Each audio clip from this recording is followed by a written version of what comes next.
Okay, I think a lot of you probably already know Jan, but I will do a brief introduction anyway. Jan has a BFA in Jewelry and Enamel from Texas Tech University, an MFA in Sculpture from University of Houston. Jan has taught enameling at the Glassell School of Art since 1997, instructing students at all levels. A recipient of numerous awards, Jan exhibits her jewelry scale and small object works nationally and internationally. Her pieces have been featured in multiple books on enameling and metalsmithing and are included in major collections such as the Cam Teapot Collection, the Sarah Morgan Collection, and the Portable Works Collection at Houston Intercontinental Airport. Her work is also represented in the permanent collections of the Arkansas Museum of Fine Arts, the Yale University Art Gallery, that's in New Haven, Connecticut, and the Crocker Art Museum, which is in Sacramento. In 2022, she received the Creative Arts Award from the Enamel Society, honoring a living artist who demonstrates innovation and pushes the creative edge of the medium. So welcome, Jan. Well, thank you. Are you going to talk about the conference a little bit more? Yeah, let me just mention that. I want everybody to know that Enamel Guild North East has our annual conference coming up Saturday, May 2nd at the Newark Museum in Newark, New Jersey. So I hope some of you can join us. It's always a good time. Jan and Judy Stone are teaching workshops and we'll be doing presentations on conference day. Jan's workshop runs April 30th and Thursday, April 30th and Friday, May 1st. Judy will be here next week doing Fresh from the Kiln. So be sure to sign up for Fresh from the Kiln with Judy Stone for Thursday, March 26th, also at 7.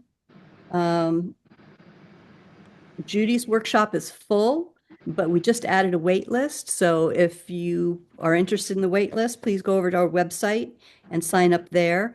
We're probably going to have a lot of people here tonight. So if you have questions, please put them in the chat and please follow the chat and try not to repeat questions. How do you get this on here? I think that's about it. Jan, you can take it away. All right. Am I on view now? Yes, I can see you. Can everybody see Jan? I can't. How do you get it bigger? It's so tiny. I don't know what you're supposed to. Can you hear me? Yes. I don't know what you hit to make it be big. Are you on an iPad or are you on a computer? iPad. That I don't know. Yeah, I hit view. I don't know. Anyway, you can hear me, so that's okay. Look on your screen and see if you've got like 3 dots or something that looks like a box with some small squares. You can change your own view. Okay, I'm looking at that now. You probably want to change it to speaker view. No, that's not one of the choices. That's okay. Just continue. I can see Jan. I can't see me, but I can see I you just all. pinned you. What do you see on your screen? I see a bunch of people and you over on one side, and I don't see us. Oh, I don't see anybody but you and Kim. I don't need to see me. I really don't. Well, go ahead and share your screen and we'll see what happens. Okay, let me share. Oops. Uh-oh.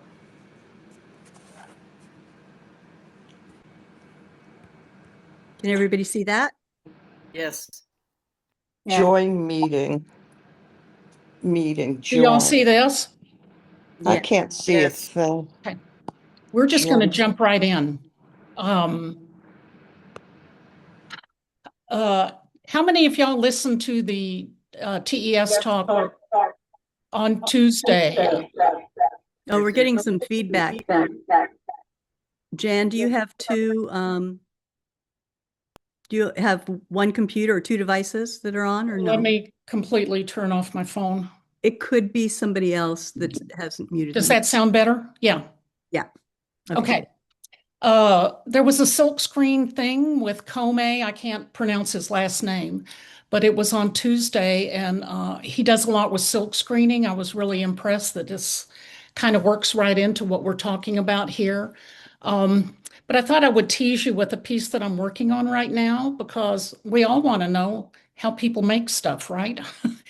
These are the four things that have really helped me in the last, I don't know, probably the last 10 years. I don't do stuff with a laser printer. I don't do that 3D stuff, but I do this. I love Inkwork. If you're not familiar with that, it's an app that you put on your phone. When you take a picture of something, you can select many different filters for it, and you can turn it into black and white artwork, which is really important for what we do in screening. I love my little Cricut. It does a lot of stuff for me, and as an instructor, I can cut out a lot of stencils that I can use in class. Um, and then I've been able to do it with foil. You're going to see that in a minute. But screen printing is at the top of the list. Well, it's not really. It's third on the list. I should have put it at the top. Screen printing has enabled me in the last 12 years to put fonts, appropriated material into my artwork, and uh, layering, which is what I really like doing. So I have a lot of imagery, many firings, and it should have some depth to it. Photoshop, I'm kind of good at. I'm better than a few people, but I'm not that great. So this is a piece that I want to show the negative and positive. I cut this out on my Cricut. Um, I also cut it in silver foil, and that's a whole nother thing. But I like to look at both sides of it because black is where the enamel will go. You know, I always say you ought to have that tattooed on your butt. Black is where the enamel will go, and then you don't have to think about anything. So if I want the voids, I'm using the one on the left-hand side. And if I want the line work, I'm using the one on the right-hand side. Um, I also use this as an etching resist. So I printed it on my Cricut with their vinyl, and I decided I was going to do a light etch on this. And let's see if I can make y'all want to see me saw, I bet, don't you? Yeah. So I sawed this out. I spent about 2 hours every day, and then I went back and did it again. And I'm sure those of you who know how to do etching, laser etching, would say, let's go, let the big boys do this. But I kind of like doing this. It's meditative in kind of a very strange way. And I sawed more. So this was going to be part of this contraption that I've made. Let me show this next one here and I ended up um, putting finely ground enamels into those very small, thin, recessed areas. And then I brushed them off, and then I fired them, and I came back with a diamond pad and I stoned them down because I wanted that black look to it. And then, of course, I decided it needed to be sugar fired. So that's the piece that's going to go on this little unit sometime. This is how I sift stuff. I put it on a baseball bat. um, that way I can rotate it and it's a little bit more comfortable. This was just a weird Japanese vase that I got years ago from my friend Yoko. And I thought I really need to start using stuff up that I have because I'm getting old and, my kids aren't going to use this stuff. They won't know what to do with it. So let's make it go out the door. This piece barely fit into this kiln. So now I can hit play because I put that one out of order. So that's one of the Paragon. I think it's 8 by 8 by 8 inside. Every time I fired this, it scared me to death. But it came in and out many times. So wait a minute. And this is how I envisioned the piece kind of in work. It has that on the top, and the name of this piece is called Collapse. And then I used a Cricut pattern that I had cut out using that same pattern to start putting in my colors on that piece. The top of it is black because for some reason I like everything looking like it's burnt up, and that worked for me. This was a lot of fun. So I use the Cricut to cut out silver foil, and I buy the big sheets of it that are 9 by 9, and I cut out 3 sheets of 9 by 9 silver foil, and then I stuck them on. Every day I would put about, spend about an hour putting them on, and I put them all on with A13. Um, it works really well. It sticks well. And you can see my bowl over on the right-hand side. They're kind of floating in there. And I pick them up with a brush and put them in place. And that's the mess it makes. And that's part of all of the foil going in there. And then, oops, wait a minute. I'm getting ready to go in the kiln. I fire it one time. And all the foil, thank goodness, stayed in place. But then I needed to add color to it. So I used my Cricut again to cut a wavy pattern that would look like, I don't know, I just wanted different layers in it. So I used the Cricut to cut paper, cardstock. I wet it, I put it in place, and then I sifted different colors on it. And you can kind of see some of the Cricut paper in place over on the left-hand side, and then more on the right. So every time I go in the kiln, because it scares the bejesus out of me to put this in there, and not much stuff scares me, but this did. I want to make every time I go in the kiln worthwhile. So I try to put a little bit more on every time and not just make it one stencil every single time. So here it is coming out of the kiln.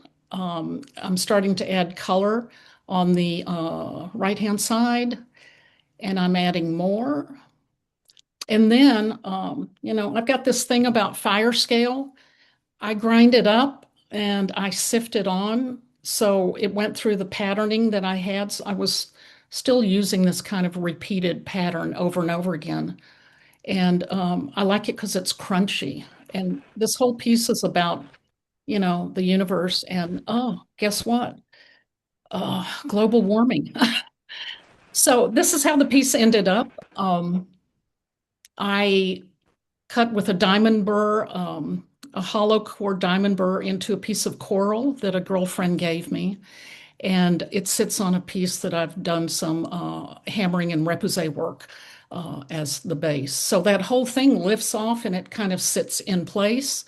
The little red dots on there, if you can see them, are at one time they were saying there was places in San Francisco that were burning, and I just decided it needed some burn marks in there. And that's just another version of it. And that's me. Um, so let so now that you know that that's hard stuff, and I can do some of it, let me show you what the silk screening process is. Since I can't see myself, why can't I see myself? I don't know. Gallery, dynamic gallery, multi-speaker. Am I there at all? I see you on my big screen. You can? Okay. Mhm. Okay, just a prelude to this. Some of you, can you see this? Mm-hmm. May remember these. If you're old enough, you'll remember these things and the little machine, and it had 2 light bulbs in it. And I made a lot of t-shirts for my kids with them, but I also did screening with them. They're not bad, but it's only like 70 DPIs, and that's not very good for me. They also don't age well.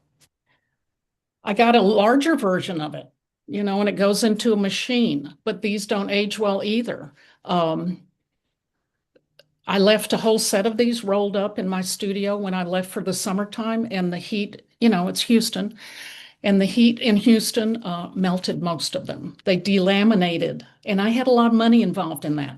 You can't buy this stuff anymore. Well, some of you may be able to, but so I switched over to doing it on this lovely pink stuff, which I really liked because I liked the color. These came in two uh, mesh sizes, 110 and 160. And this company went out of business right before I was going to teach a workshop in California online. And the only place we could get this stuff was in Australia. And so they were sending so I could get the workshop done. So there was a little bit of a lag, but thank goodness somebody, a really nice guy, ended up buying the place I buy all my stuff from, which is Easy Screen. And I love these. They're fabulous. I've probably used this 50 times. If you're familiar with my work, this is the center of the peach. It's the peach pit, but it's actually a thumbprint. Um, they're very durable, and there's about 5 ways to use them. You can get really good detail. I don't know if you can see this, but this was one of the 160 mesh, and it's got really good detail. For the workshop, we're probably going to do the 110 because it's just more versatile. You can use it for 4 or 5 different things, which you can't do with the really tight screen, but there you go. So let me share again, and I have to come down here. Wait a minute. And let me kill that one and that one. And it's in Keynote.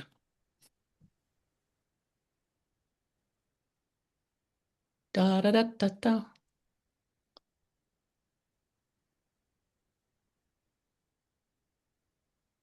Sorry, it's downloading. It's a big file. Okay, let's start at the top. This is just the tip of the iceberg of what Inkwork does. I went to Pittsburgh to visit my son. We went to a steel factory, and it just had these great patterns in there. I put it into Inkwork, and this was one of the images that I worked with. It has a whole bunch of toggles at the bottom, and they're really great to work with. And then you can just send it to your computer. You can save the file, but if you get into this, you will be playing with it for weeks. It's a great tool. I think it's maybe $5. It's great. Martha Banyas and I were using these when we were teaching together, and we would take pictures of stuff outside, and then the students were able to transpose it immediately into something that they could use. So for this process, you need black and white artwork. We can't see what you're talking about. We can only see Yeah. you. Oh, I don't think you're sharing it, maybe. all right. All right. Sorry.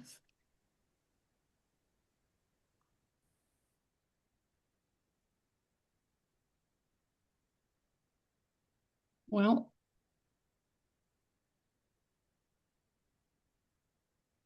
let me try down here. There. Share. Do y'all see that? Yes. Oh, thank you. This really isn't my first rodeo here. Okay, so Inkwork, and we're going to go play slideshow. Okay. So it's really good. I love patterns in my work because I can layer them with other things. They bring out a lot of texture in pieces. I like that. So a couple of years ago, I went to Greece, and out of all the stuff that I took pictures of in Greece, I really liked their patterns at the museums. They would show you what the original brickwork looked like, or the footprint of that particular ruin. So I took a bunch of pictures of those. I put it into Inkworks and made it into this really nice black and white over on the left-hand side. And then I made a screen out of it. So that's really delicate, fine line work, but I knew I could use it in other ways. And this is what makes, oops, wait a minute, back. And this is how I used it. So in the picture you saw before, I'm actually using a gel medium, and I'm screening it onto decal paper. This is probably my favorite way of using it because I can use any color of enamel that I own. And I sift it over the top of it, and it sticks on the wet stuff. And I call this the glitter and glue method. And I dump it off, and I have all of these, and I usually write down on there if they're usually opaques because I want, the most bang for my buck on these. So these are great, and I can sift these and dump them off. I wait for them to dry, and then I take a soft brush and take that excess off. So you get a really clean pattern. The nice thing about putting it on decal paper is I can put it on a curved surface, which is great. This is the workshop that I just taught in California at Mary Lee's, and this was our little clothesline. And these are some of the screens that people made while they were there. Really good patterns. Uh, and then this is using mica powder over on the left-hand side, and then the other side is sprinkling onto wet enamel and dumping it. So these are my sample tiles. I like using the silkscreen method directly on top of raw copper. I love what copper does. I love it when it gets that crunchy black edge around there. It gives a lot of life to the piece, and I can put these patterns as kind of a background. I've cleaned those pieces up and I soak them in pickle for a while. And then when I come out of pickle, I rinse them, and I also use my favorite thing, which is that 3M radial brush on a big buffer. And I shine up those areas. And that really gives me a beautiful contrast with the crunchy stuff here. You can mix the gel medium with mica powder, and you can push it through the screens because it's so fine. And some of those, that middle area in there is probably a 160 screen, and it gives really good detail. Over on the right-hand side, I've mixed some of the gel with mason stains and some with sunshine colors, which I love, and pushed them through screens. But you can see the detail that you get on these. All of the ones on the right-hand side, except the top, were done on that white marker board. And I'm bringing some of that to the workshop because it's just gets you started pretty fast. So some of you might be saying, well, Jan, I don't make big stuff. Why would I want to do this thing? So I picked out some jewelry pieces that were made over the years, and some of these are student work and some of it's mine. But you're able to cut up those small areas off the decal paper and then adhere them onto your enamel surface. And a really prime example of how well that works is that necklace that's at the top. So if you were to screen directly on top of enamel with gel medium and sprinkle, you wouldn't get the corners because, as you all know, you're all enamelists. Enamel creates kind of a mound, and you can't get the edges down. But when you're floating this decal paper that has the enamel, ground enamel on it, onto the surface, you can cover the entire thing. And you can actually kind of match up, that design, which is kind of fun. The bracelets at the bottom were done with mica powder, and they're really formed. And then over on the right-hand side, I've just added a little bit of detailing to the top of a piece so it has a Japanese look to it. And I'm just showing a little bit more of student work. I just taught a workshop. It sounds really bad, but they really loved it. It was a Valentine workshop, and I took a bunch of Valentine stuff. They can get immediate results, and they look like they've been enameling for years. So over on the left-hand side is the screen was done with purple powder, enamel powder. And then the one on the right-hand side is a real good example of how you can use sepia tone decals and then also use the screening. So this was one of my students now, her father, he was into chemistry. So it was just a great piece. I think it's about 9 by 12. So all of the chemical numbers in the background and then him in the foyer. It's great for putting black down. So I know a lot of you have worked with the sepia tone decals, And yes, they were great, but everybody was asking, why can't we get a color, Jan? Or they look so good when they're black and then we fire them and then they're brown. And I don't really want brown in this piece. So this was a perfect example of how you could use black line by using either P1 or P3 or black mason stains and push those through the screen and get a black image. And then we come back with watercolor enamels or sunshine. Over on the right-hand side, we actually blocked out those areas with paper and we used grain enamel on top of all of those areas. That was a Machu Picchu picture. These were trees. You might have seen them in a couple of conferences ago. They were done on the dark blue marker board, and then they were screened on top. So these were done in one firing. So you screened it on, you fired the trees in place, and then you bent them on a bending break, which we have at school. Over on the right-hand side, we had a fun semester. Anna Lopez taught us how to do these great forms that were kind of sewn together. And of course, over the holidays, people had a great time making these because you could do them at home. You just kind of sew them together. But how else would you get a beautiful gold image onto a rounded curved surface except with this process? Just a little bit more of layering over on the left-hand side. Other colors have been added to there. Those were probably, oh, they could have been mason stains or sunshine colors. And then over on the right-hand side, using the stencil and screens a couple of ways, and then using different colors in them to give a lot of depth to this piece. It's great for fonts. We can get the font to go around a certain plate that you're working on, and it's wonderful. How else would you get on the right-hand side this wonderful pattern that completely, I know some of y'all would paint it. Good for you.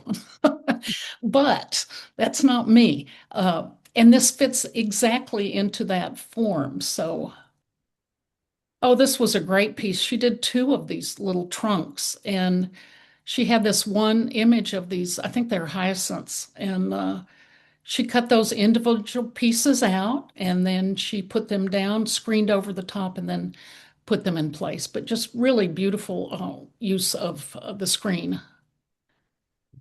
Over on the left-hand side, it has a little bit of everything in there. And I think these were painted with sunshine colors and some mason stains. The right-hand side, this was a woman who had never enameled before, and I taught her at John Campbell this past summer. And she had a picture of some, cherry tomatoes that she'd grown in her backyard. And so we did the screen of it and just kind of used funky colors for it. Really a lovely piece.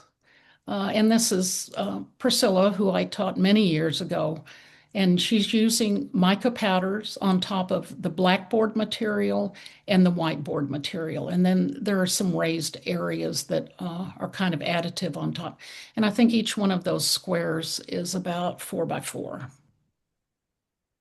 Oh, this was a wonderful piece that Michelle Hall did. And she wanted, it's big. I think this is 10 by 10 or 11 by 11, maybe 12 by 12. So she did this watercolor kind of evocative colors in the background, just sprinkled on, fired hot. And then she wanted words underneath these gates. So the gates were the silk screen part. And can you see how crunchy they are? So we put wet down and then we took ground up fire scale and we sifted it onto the decal paper. We let it dry, we dumped it, and then we floated those pieces in place. So they had to go exactly where the previous decal paper had gone of the sepia tone. Does that make sense? Maybe, yeah. Maybe you've seen this because she got an award for it. These are just round discs, and she's done this repetitive pattern, and she's done them with different colors. So a real wonderful thing about this is you can use this same patterning over and over again and just change the colors of it.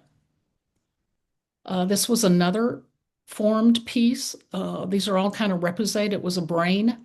And then she wanted some detail. It's hard to get detail. Sure, you could sgraffito.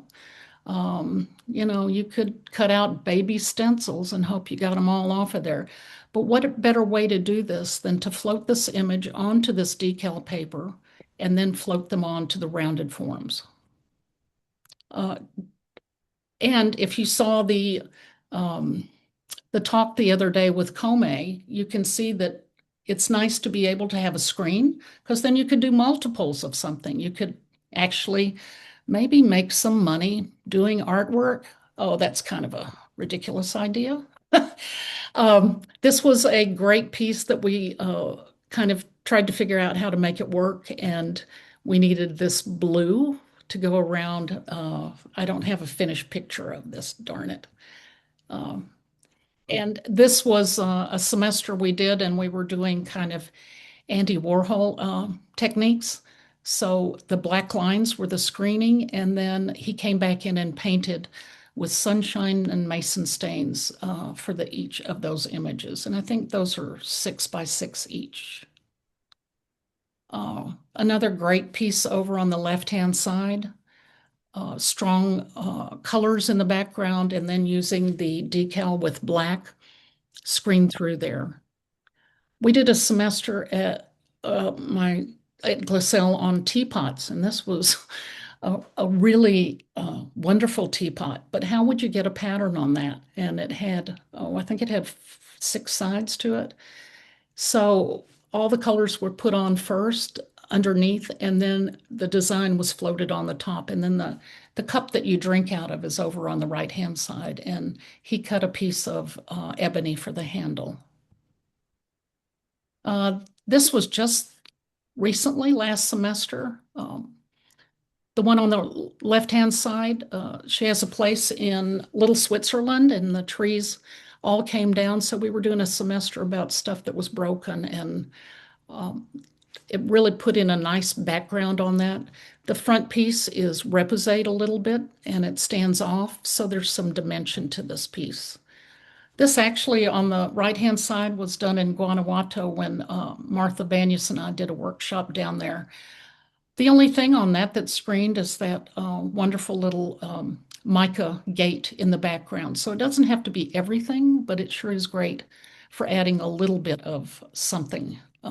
Oops. Well, and here comes my stuff. If you've seen these at Glassell, I'm sorry I'm telling the story again, but I have a granddaughter, and I sent these for her 3rd Christmas, and she has a really long name, Rudy Faye Birnbaum Harrell, 24 of those. So I cut those out. I screened on the front to give it a different pattern, and I thought she could learn her colors by, Faye would have, those are the orange ones. And then the back of each one of those has another color. It's a lot. They should have picked a shorter name. This is the piece this is so old, and I was glad to see it kind of in the promo to this piece. The reds in the background had gotten really dark. They didn't look good. So I had this beautiful screen of this kind of weavy pattern of, a leaf. And I screened it with gold mica powder, and then I floated that on the piece. I mean, sometimes it's the thing you need to save something. You might have seen this at a conference. This particular piece has 3 ways of using the screen. It has the imagery that goes around the zoetrope.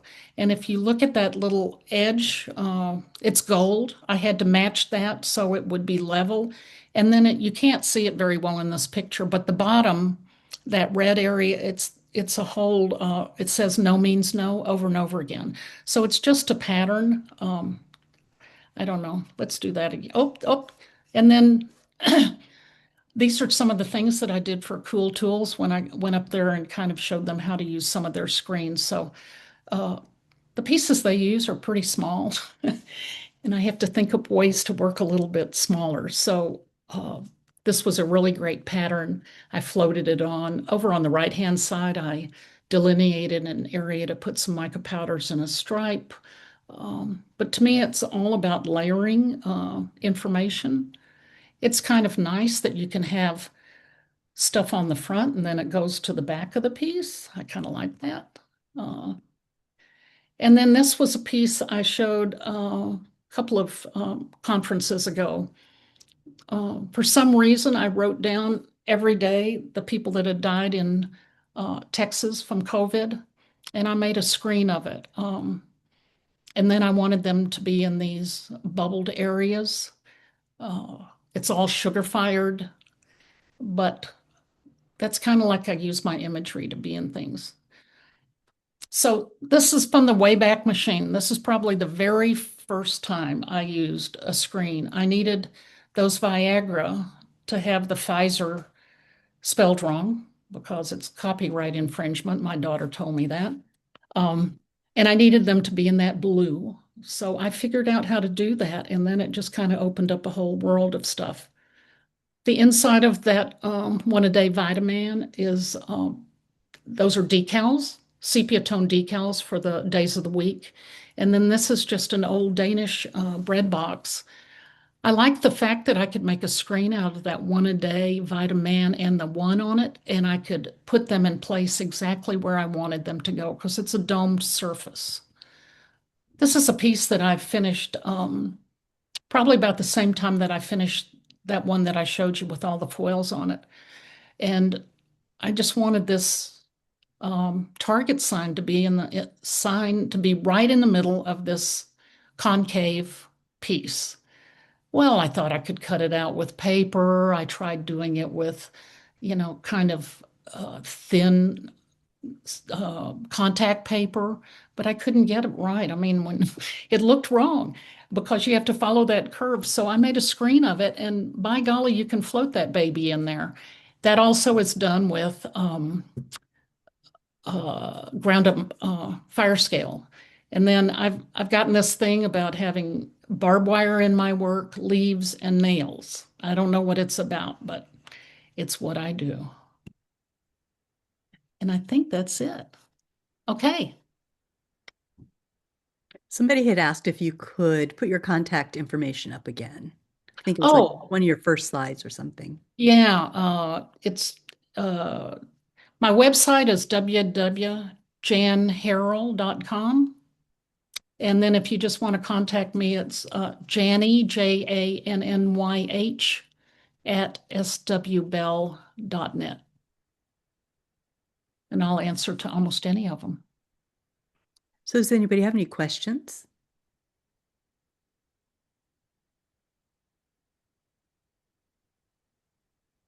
Yeah. Usually I can see myself, but it's okay. It's okay. All right. Well, any questions? Oh, somebody had a hand up. Lenny? Ruth playing with her screen. Her mic is off. Oh, okay. Can you talk a little bit about the differences between mason stains and sunshine colors? So mason stains are underglaze. They'll never shine. Sunshine colors shine. There's 12 billion colors of mason stains, so you have a better color range. And you can always put a flux on top and make it shiny. For me, I kind of like it to not be shiny. So it kind of is a nice foil between a shiny layer of enamel, and then you have your imagery that could be a little bit, more matte looking. But they all react the same. It's just kind of the color range that you want from them because sunshine only has 23 or something. Yeah. Can you hear me now? Yes. Did you say in this, because I couldn't tune in fast enough, but getting your image onto the decal paper, did you say how to do that in your lecture here? Yeah. Well, And I missed it.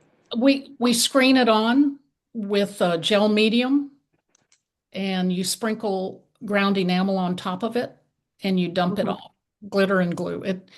Oh, I'm sorry it looks so easy, but it is. Uh, so I took printmaking in college, and all of the chemicals that you use for printmaking were a little daunting. But we were young; we didn't think we were going to die, so we were probably breathing all of that stuff. But this is non-toxic. It's just too easy. Each screen costs you about $10. And the workshop that I taught, because I see some people oh, from my now I remember. workshop, we were doing a big screen, but I think we're going to do a smaller screen because I'm making a light box that is smaller. And so we'll do smaller screens. Most people don't work as big as I do, I don't think. So just so you know, the making of the screens is a light sensitive process. Do you want to explain a little bit Yeah. about that, Jan? So it's dependent on a few things. Contact, really good contact with the transparency that we're going to put on there. So it's going to be a light block. The light looks through it and it determines where it's blocked out and where it isn't. And then we rinse it in water. It sits in there for 20 minutes and then we put it outside or hang it on that clothesline. That clothesline was pretty great. But if you have a sunny day, if we have a sunny day, we might just walk outside and I'll show you how to do it with a 1 minute timing, which is pretty nice. So the light box is really easy to make. I mean, it's inexpensive.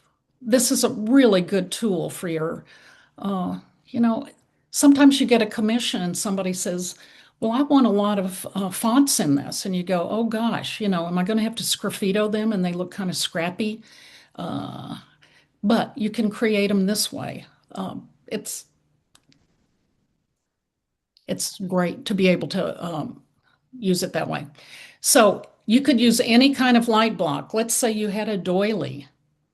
You could put that on top of the screen and put this piece of glass on top.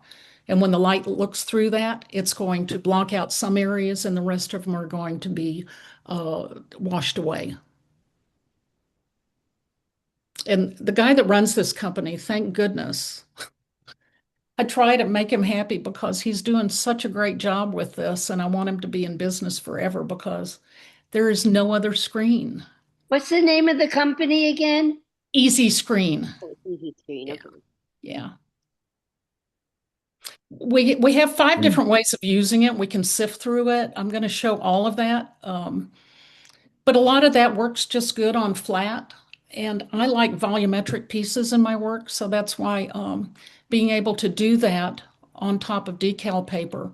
The other great thing about it is you end up with lots of decal paper with enamel on them, and you put them in a folder, and then you've got a piece that looks horrible and you don't know what to do with it. And you look through your repertoire and you say, well, I think this would look pretty good on here. And you cut it out and put it on. So you build, I mean, if you saw my folder, it's thick and it's got lots of pages in there. And that's what I hope you would get eventually. I have a folder of transparencies, I have a folder of screens, and I have a folder of ground enamel that's put on there. Oh, thank you, Jeannie. But I'm not doing Photoshop for y'all. So I'm bringing a lot of images, and y'all are just going to have to use mine. I mean, we've got 2 days of 6 hours. There's only so much you can get. The thing I taught in California was 5 days long. That's a good chunk of time. It's a good chunk of time, and there were 12 of us there, and we had a great time. But I've pared this down so you will get the most out of it. And then if you care to make your light box at home, which it's just a box from Amazon, it's the right size. It's a light in the top. I spray painted it white. You will have instructions for all of this. I have several lovely videos of how to cut boxes. It's really not very interesting, but it is when you want to do this. So I think everyone should own a light box at their own house. This is just an easy thing to do. And Jeannie Pratt, when she took mine workshop, she had a baby one, and I thought, what a great idea. I mean, to use one that was small because y'all don't really need a whole letter size piece. Is that all the questions you have? Somebody's asking if you use acrylic gel medium, which I Yes, believe you do. yes. And it doesn't matter if it's matte or shiny.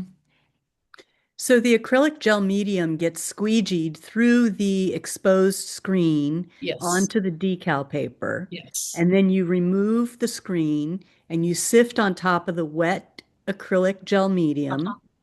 and then you tap off what doesn't adhere. It's kind of like when you use a rubber stamp on your Yes, piece or, paint on clear fire.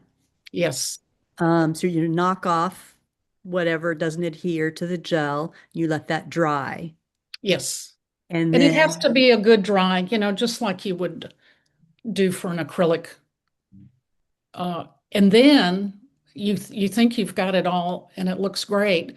And you take a soft brush and all the areas that look like they were sticking come off. And you get really fine detail that way. The finest detail you can get is pushing through a 160 screen with something that's mixed together. So the mica powders, sunshine colors, all of those can go through a 160 and you can get really good detail. But for general usage, and if you're going to go home and use this a lot, I think the 110s offer a lot more ability to do many different things. But when you do this, do you float the decal in water to peel off Yes. the decal thing? So you have to float it, right? Uh-huh. It's tricky. Yeah, just until you see it starting to come off, Yes. Yes. and then you push that down. So it doesn't though interfere with the enamel, right? The water that you're floating it in. Oh, it can. You got to work fast. Uh-huh. Yeah. So the trickiest one is the one that's stuck on decal paper, but you can use every color that you own, which I think is a real prop. Uh, Yeah. I did this with when I went to Project Mesh and Sarah Perkins was there. We did some, and they went into the inside of her bowl. It was really pretty nice, and she said, "This is just weird, Jan," but that's somebody who likes to draw and bend wires. So.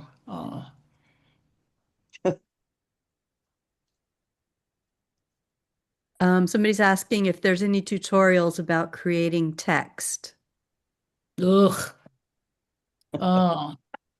Mm. Well, Renee Roberts taught some Photoshop to me. It kind of went in one ear out the other.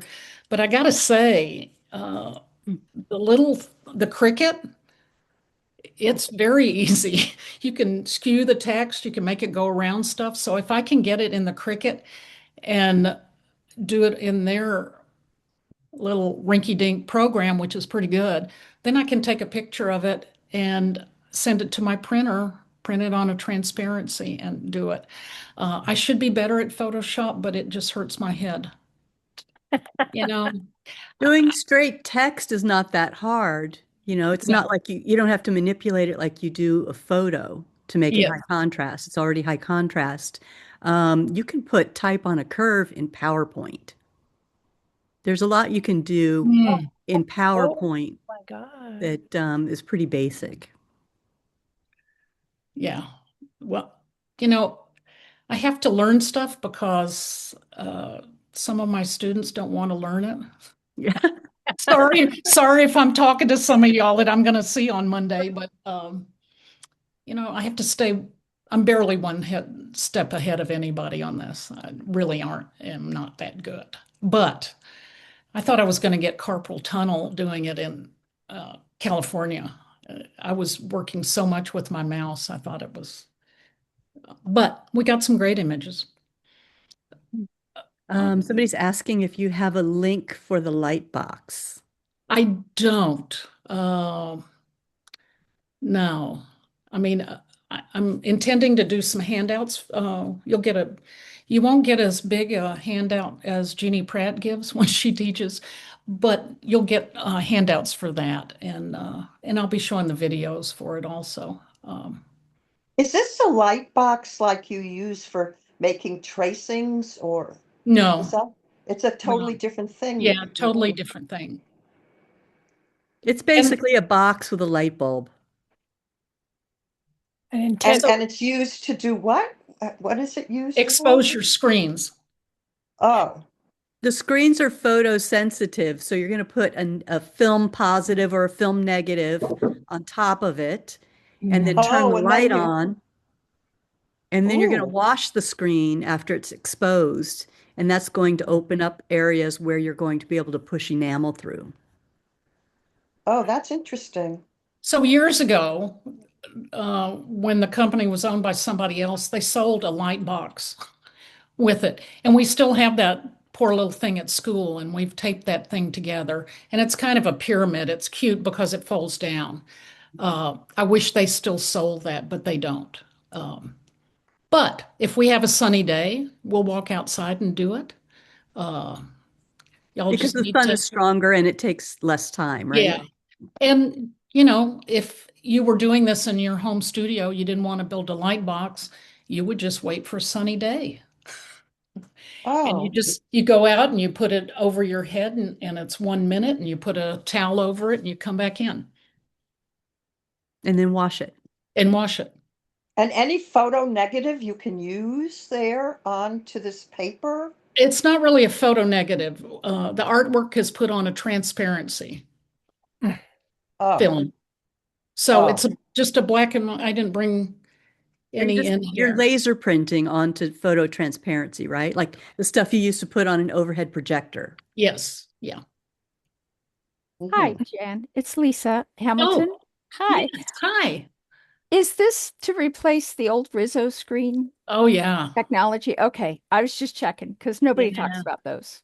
Thanks. No, and we had one of the good machines that you roll, Mhm. you put the stuff through, and it was good enough. But Yeah, but boy, now that you've got photo, it's I know, this. and really, I have used these a lot Hmm. just because I have them. Um, but they're once you get used to 110, you can't Yeah. go back to 70, 90. Oh, yeah. That's what I'm saying. You can't go back. Are you going to be on the west side of the country anytime soon, or did I miss No, I don't something? really travel that much anymore. If y'all don't take this, I'm not going to be out for a while. Yeah. Sorry. I work full time. I'm sorry. Oh, Oh, bummer. no, I was doing a lot of Zooms for Pocosin, and you know, You got spoiled. I got spoiled, and I have this wonderful people that I teach here Well, that's great. that I love. S- Right. So, yeah, no. Uh, Mary Lee's site does have a video of me, so I Okay. videoed, but it's really great if you can come and I know. troubleshoot you in person, but that's okay, Lisa. It's getting my act together, my tools together, my images together, and my time. It's like, yeah, it's so So hard. I know one of the things we won't be doing is making your images. Okay. You guys will do that. And at one time, I used to tell people, send me your images and I'll have them on transparency. You know how many people do that? Two. Two. Mm. Yeah. So Mhm. if somebody really wants an image and sends it to me before I actually get on the airplane, um, we will consider doing that. I'm not going to Photoshop it to you, but yeah, I could do that. Well, and some of the images need to be to the right scale before you Yes. make the screen, unless Yes. you're doing a pattern. Yeah. Mhm. So most of mine are just funky little patterns, because that's what I like to do. I mean, Ooh. so let's go back to ink work. This was I skewed this out of a Hundertwasser painting. I took a little section of it. I pulled it, I made it go around and around, and I did stuff to it, and then that's my screen. Hmm. and I can use part of it. I can sift through it dry. Um, I made a smaller one. This is a high res. I usually write that on there. So this is about the size screen we're going to be making, which is, who needs to work bigger than that except me? What format? If you send it in a JPEG and, a 300 DPI. And you See, I need to can't. send that to Jan before the class. Yeah, Don't yeah, show up with it. no. So I don't know which time I was in Newark, but maybe it was the first time, and we needed Photoshop for something. And I spent one day out doing that. And finally, some young person y'all got to volunteer to do that. It's not the best use of my time. I've been enameling for 50 years. I got some stuff I can tell you. She's got moves. She's Yeah. got so many moves. And somebody's asking about the image on the screen now, your snake plant Oh, images. golly. Oh, that's your desktop pattern, right? Yeah, it is. So this, a lot of this starts out because I think of a project for my students. So we had a bad frost one year in Houston and it killed people's plants. So when we got back in January, I said, you have to make a plant that died in your garden. And of course, I got to do a demo and my snake plants, bit the dust. So I made a few of these snake plants and they were kind of fun. And I was cutting out patterns on the Cricut, and people wanted more of them. I made 80 of them. They're Uh, great to put in with your plant. yeah, they are. And some people have bought 5 at a time. And then somebody said, can't you make them any larger? My snake plant is big. So I did some that were 16 inches, which barely makes it across my 17-inch kiln. Um, Mm. they each take 4 firings. Huh. Uh, Yeah. And I saw them, I cut them out, I form them, Mm. counter enamel, Yeah. and then it takes 3 coats on the front. Jeannie says, lucky me. Yeah, So yeah. she's the one who got okay. The long ones. Yeah. I'm pretty good at them, but I don't want to be good at them. But I cut the patterns with that on the Cricut in Hmm. on vinyl like you put in the for sunscreen protection in your window. Oh, Mhm.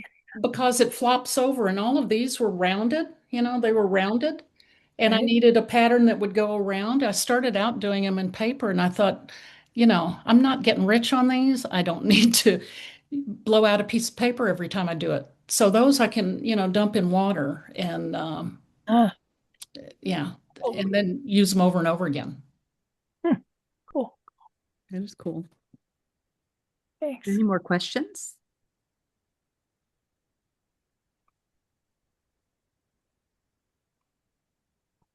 No? I think we might be done. Okay. It's exactly 8 o'clock. Yeah. For those of you who joined late, I just want to remind you, Jan's workshop at our conference is Thursday, April 30th and Friday, May 1st. The conference is the following day on Saturday, May 2nd. It's all at the Newark Museum in Newark, New Jersey.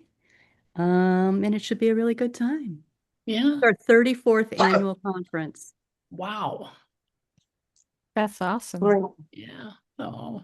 Are there any spots left in the class? For Jan's class, yes. Yeah, okay. Judy Stone is also teaching. Her class is full. But so it'll be Judy and Jan both at the conference. Which is just really funny because we're doing a Fred Ball semester Oh my at God. LaSalle, and I have been on the phone with Judy back and forth doing Fred Ball techniques. So isn't that funny? That So I'm Red gonna Bull one is very good. I did that with her online. I don't remember when, but I love the pieces that I did. yeah. We had anyway. I'm doing a whole series on dead enamelists. It sounds bad, but we did the Woolies, that big thing they have out in San Diego. So Ella Marie and Jackson Woolley, dead people. And watch out. You Call may it, be next. You may be call it- next. I got in trouble at work for referring to dead white men in Oh, literature. oh. Oh, the Dead Enamelist Society, something like There that. you go. Yeah. Yeah. All right. The bullies. Thank you, Jen. And Oh, will this recording be available? Yeah, we will put it on our YouTube Okay, channel. thank you. Thank you. Great. Yeah. hope to see some of y'all. Yeah. It's going to be a Thank good you, time. Jen. And Bye. Bye. Thanks, Bye. everybody. Thank you, Jen. bye. Bye. Point.